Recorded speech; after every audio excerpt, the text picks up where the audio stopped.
Greetings everyone, Vampire Tekking here to review Bleach Chapter 647. But before we get to that, I have a very amusing intro segment planned for all of you. You never would have expected this. A vampire joke!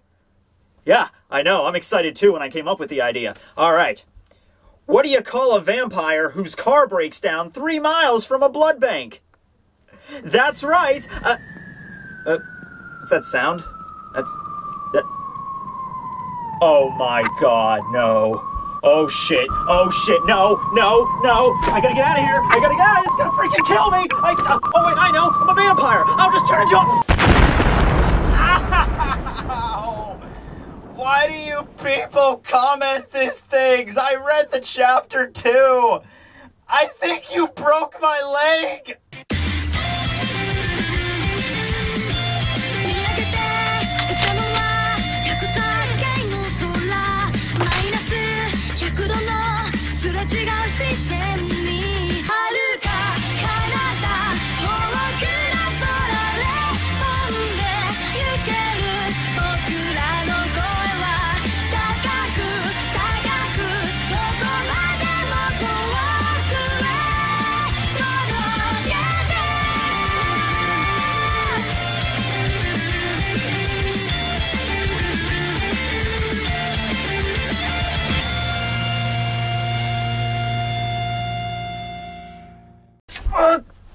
Okay.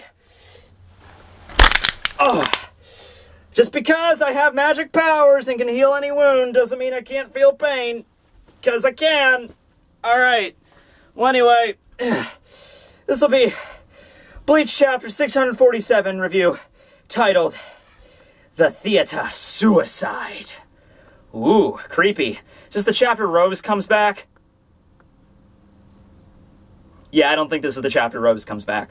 Alright, so this chapter starts off a little bit after we left off in the last chapter. Remember, we had Shunsui fighting against Lily Barrow, Stern Ritter X. Lily kind of gets the upper hand when he releases his second eye's power, which allows the X-axis to take effect over all of his body, and to just kind of hammer it in deeper. He then goes into his Quincy Volstandig, which activates in the form of Zyrail or Gyrail, and that basically turns him into an Eisen clone, angel-looking thing that can fire these, undodgeable, all-penetrating shots from pretty much anywhere on his body, and 3 of them strike Shunsui directly. So we cut a little bit more into the future where we have Shunsui running away from Lily and his Volt standing. And this is a problem I have right here, because wasn't Shunsui immobilized in the last chapter?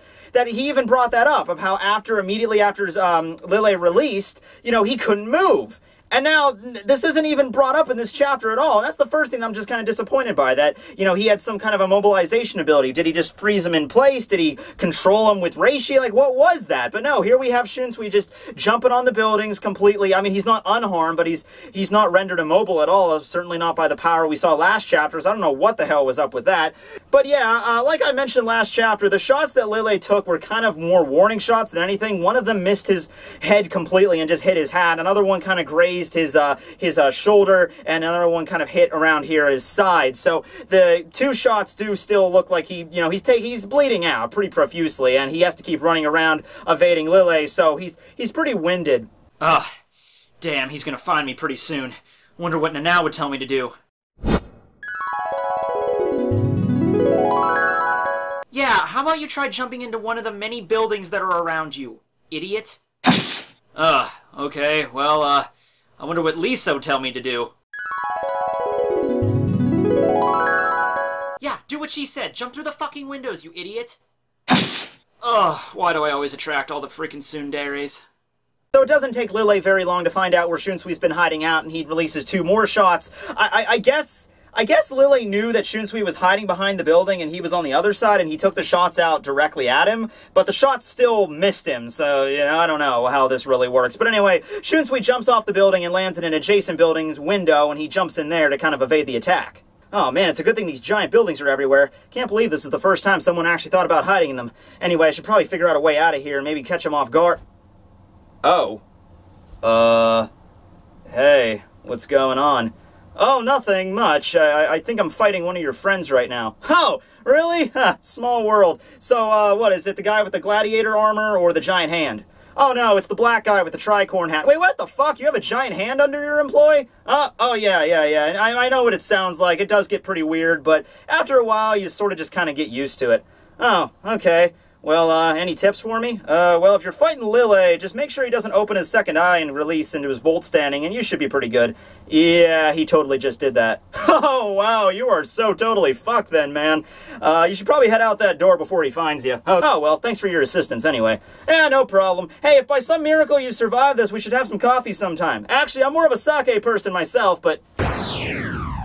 So at the moment, while Shunsui's trying to exit the building, Lily just kind of teleports directly in front of him, and this is also very similar to something Aizen did. Remember after Aizen got the Hogyoku ripped out of his chest by Gin, and Gin retreated behind a building, and immediately after reviving, Aizen just immediately teleported in front of him, and this is kind of very similar to the way that Aizen did it. So I'm going to say there is a connection here. There has to be. Beyond just the shape of the power and the ability that he's become like somewhat of an like, I don't want to say a god, because that's on a whole other level, but the abilities of teleportation, these attacks that cannot be avoided or dodged, and this is probably what he meant by the attacks cannot be dodged, that he could just teleport to wherever their location is, or maybe through his Ryatsu sense, you know, wherever he detects, you know, the Ryatsu of his enemy, he can just immediately zip there using his teleportation power. But whatever, however, we have Lily up here directly in front of Shunsui, who decides another tactic here, despite Lily stating that there's no way he can avoid him. Shunsui decides to see how much he'll stand up to a Kido Blade, and see what kind of effect that would have. Hado 78! Zange-rin.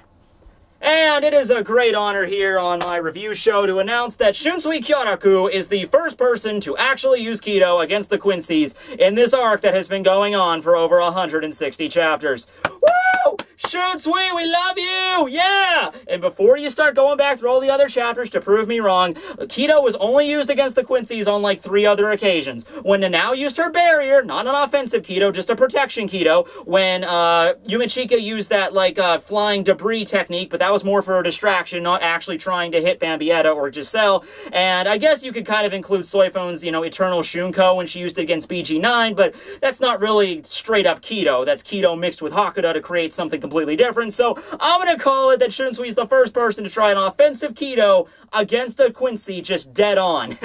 And it does absolutely nothing, but I'm glad to see that someone actually put in the effort to see what would happen. We get the title page of the chapter as a giant explosion occurs on top of the building when we cut back over to Shinji and his group, where we see them arriving finally at the foot of the Warwelt Castle, and Shinji states that it's time to, you know, okay everyone, we're here at the enemy's castle stronghold, so just don't let up now, we're going for this full throttle. At the same time, Shinji notices the explosion in the distance, which I believe is the explosion just caused by Shunsui using his Kido technique, and then in the midst of that explosion, we then have another shadowy figure arrive, landing directly in front of their path. Aw, shit, another figure just appeared out of nowhere. It's probably another Sternritter. No, Urahara, I know exactly who this guy is. I swear to God, Shinji, if you do it, I swear. Well, I'm not going to do anything. No, Shinji, don't do it. Fine, I'm not going to do it. Alright then. Well, it looks like this enemy is John Cena! Dun, dun, dun, dun, dun, dun. No John Cena's. No, it's not John Cena. Sternritter M. Harold Valkyrie, and for the record, he could kick John Cena's yes. I'd like to see John Cena stand up to Harold Valkyrie, the guy that could pretty much manipulate the entire area around him and can move at super fast speed and has a sword. Alright, yeah, fucking John Cena would be atomized in 2 seconds. I'm gonna get so much hate mail for saying that, I don't know why. But anyway, continuing onward, we have Harold Valkyrie arriving on the scene. Greetings, intruders! I commend and salute you on having it made all the way here. So they go through their little shtick about how you have to pass through me if you wish to gain entrance to the castle. But, you know, Shinji and the others are just like, yeah, we don't have time to blow on this, you know, blow hard, basically. So, while Harold Valkyrie's in the middle of his speech, Renji just releases Zabimaru and attacks him, and Harold just kind of deflects it. He raises up his shield, and I guess Zabimaru gets wrapped around his shield, which would also mean it's getting wrapped around Harold's arm as well. But anyway, Renji just basically says, you know, let's not complain about this. I mean, the guy wants a fight, let's give him a fucking fight. So Shinji and the others are passing by him, and he states, you know, hey, you got this, and Renji's like, yeah, no problem. And I'm like, okay, Renji, like, I understand you got some training under your belt, but considering all the trouble we've had with these elite Sternritters right now, like, they are a decent grade above your average Sternritter. I mean, from what we've seen so far, how struggling the battles were between, you know, like Mayuri against Pernida, we can kind of have a gauge right now, and even if you think about it, Askin's power is insanely OP. So, even with Renji's training, I don't think he would be able to stand toe-to-toe with Harold Valkyrie here. Now, maybe if Byakuya was with him and they had, like, a tag battle going on, maybe then I could believe them a little bit. Shinji and the others try to make it past Harold while Renji distracts him. However, Harold activates his miraculous cape-enhancing powers. Okay, for a guy whose power is called the Miracle, you pretty much have to expect that the guy could do anything. You know, like, I summon massive lightning bolts from on high, or my vault standing is a chariot and horses, or I can have Mjolnir as my power, but the one thing I was not expecting was that his cape would actually be useful in actual combat, but here we are, so yeah. And then he just strikes the creepy look, and his eye just starts gleaming, stating, you know, there aren't enough miracles in this world for you to ever defeat me on one-on-one. Your only hope is to overwhelm me all at once. Oh, shit, man, it's going down now. This is also kind of freaking me out that the fight against Shunsui and Lille might be ending very soon, certainly more shorter than the fight against Mayuri and Pernida lasted. To which, at the end of this chapter, we might have a very clear picture that that might be the case. But, yeah, just hold back on this for a while, because whatever this fight's going to be, it's pretty going to be fucking epic. I can anticipate that we're probably going to cut back to later and finding pretty much everybody except, like, 2 people in Uruhara's group. Like, Uruhara and, like, I don't know, Shinji are going to be the only ones left standing, and everyone else is going to be knocked out, and then some shit like that, probably. But anyway, Shinji just turns to him and says, like, oh, someone sure likes to talk the talk. And then we cut back over to see what's going on with Shunsui and Lille. Shunsui managed to avoid the clash they had in the building. However, he states that his Hado did absolutely nothing against Lille in the process. So he actually ran back to the original place where they arrived at the war well, where the gate opened up. And he states the reason he ran back there is because it provided assurance that everybody is going to be the furthest away from here, because, you know, that they have to be at the castle and this is the place where they arrived. So that's the reason why Shunsui was running away. Not necessarily because he was trying to retreat from Lille attacking him. It's because he wanted to make sure that he got to a place that was completely alone and out of the way. Oh, man, well, I managed to run to a place where I'm completely out of the way. Now then, I wonder if I should use it or not. Wonder what Ukitake would tell me in this situation. Shunsui. Yes, old friend? Use your goddamn ass Bankai already! Spoken like a true wise man, old friend. I shall do it. Nanao-chan, if you get caught up in this, I apologize. But the fandom has simply waited too long. I cannot restrain myself anymore. It's time to give every Bleach fanboy something to fap over and every Bleach fangirl something to get wet over. For the next week, all you fucks are gonna be theorizing like hell, and I'm gonna enjoy every second of it. It's time to come to this, my last resort! Bankai! Katen Kyokatsu Kuromatsu Shinju!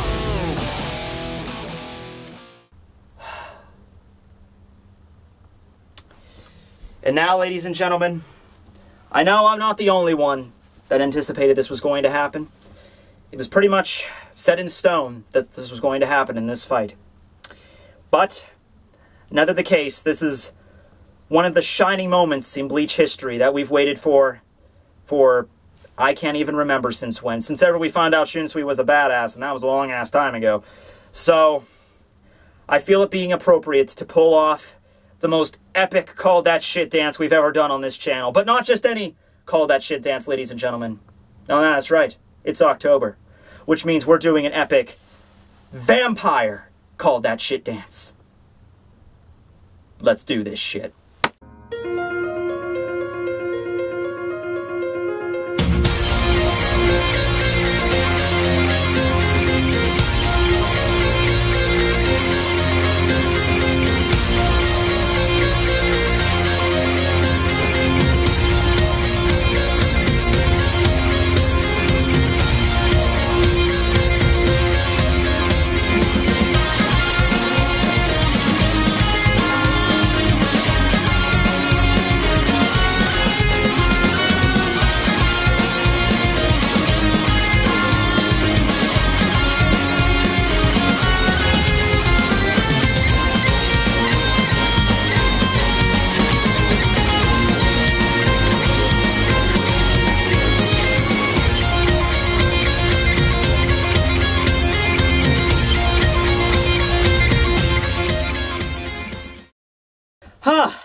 Yeah, damn straight. That's how you do a freaking call that shit dance right there. Whew. Yeah. All right. Well, yeah, well, let's get down to brass tacks here, guys. Let's analyze this thing. All right, so the literal translation is Secret of Heavenly Blossom Madness, Black Pain Double Suicide, and also it could mean Mad Bone, because Katen Kyokatsu, that's its original translation. So the effect, from what it seems, is that Shunsui takes Katen Kyokatsu, vertical in front of him, plunges the swords down into the ground, which creates all these shadows erupting from where the blades were. And I just want to, this is a side note, I'm realizing that Shunsui's Zanpakuto has a lot more to do with shadows than anything else. I mean, I know it makes children's games a reality, but we had 2 of those games that involve shadows, and now a Bankai, which also involves shadows in some way, so I think it would be more appropriate to call it a shadow type. But anyway, the shadows have the appearance of, like, basically pine needles at the end of it, like it's forming some sort of tree. And also, kind of more creepily, behind Shunsui, it appears that a shadowy figure arrives and, like, places his arms around Shunsui. I don't know if it's placing it around his neck or just over his body, but in case you can't see it too well, I'll just outline it here for you. Alright, so that's the effects of the Bankai. Now, the theory that I'm going to go with here, and I've seen a lot of them, some of them have been saying that it's similar to, like, how there's a myth that cherry blossoms are red because they, you bury the corpse underneath it and it, like, soaks up the blood, so it's like a bloody tree. Maybe that's what they're going for here. But considering that Kubo, he gave us a hint. He gave us a little hint on what this Bankai was going to be focused on, okay? And the hint was the title of the chapter, The Theater Suicide. So that means, that's right, ladies and gentlemen, we have to go to Japanese theater! Indeed. So, basically, what they're going by here, from what I can understand, and you might want to read this before, you know, you just take my word for it, because I'm just going to be abridging it, but there's going to be, like, an idea with a Japanese theater and the idea of 2 people committing suicide or seppuku together, and that's supposed to be, like, a big element to it, and you have the meaning of, Katen Kyokatsu, Kuramatsu Shinju having double suicide in there. So that would probably explain the idea of why he hasn't used it up to this point, or why, he didn't want to use it Fake Karakura-town. That kind of sheds some light on what Ukitake said. You shouldn't use your Bankais where others can see, because it's possible that this is like a sure kill sort of deal. Double suicide. Now, what does that mean in the way of a Bankai? Does that mean that Shunsui is guaranteed to die if he uses it?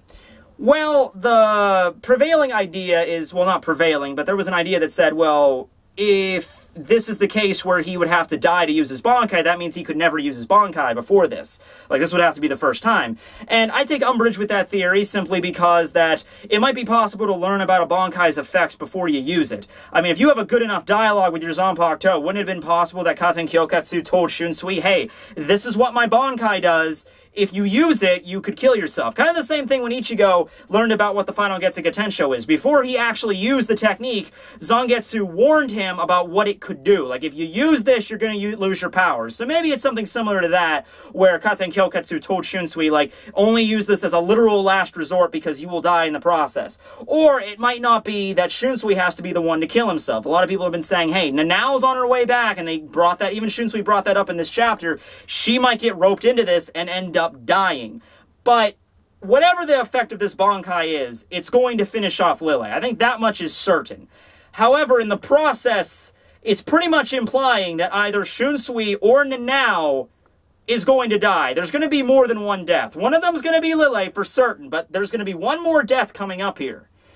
And considering how much build-up Shunsui's Bankai has had, I don't think Kubo's going to go the route with, oh, my Bankai involves 2 deaths. Oh, we managed to circumvent it and avoid it somehow, so therefore only Lily dies and we get to stay alive. No. No, I don't think he's going to do that. I think either Shunsui or Nanao is going to get the axe coming up. I would want to say it would be Nanao. I mean, I don't want Nanao to die either, but, I mean, if Shunsui dies, I mean, just from a prospect that, you know, we had Yamamoto who died, and then he was captain and commander, and then Shunsui took over his position, and then he died.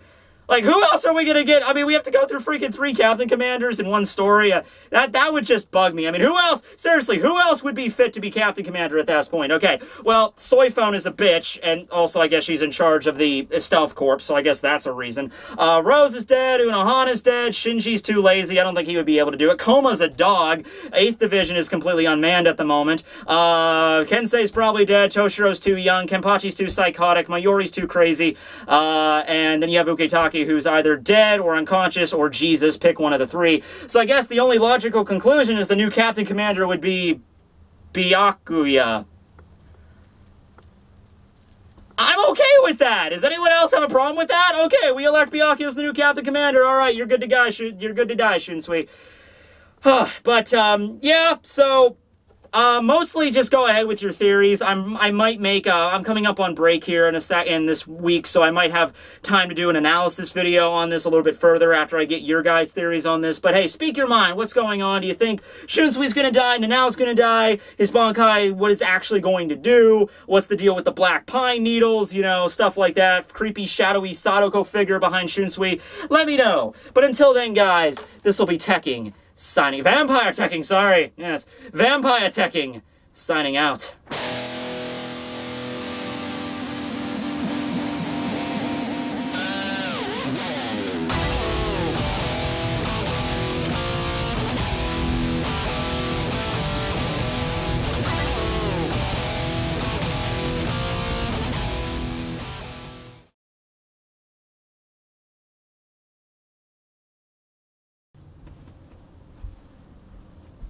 Hey, still here?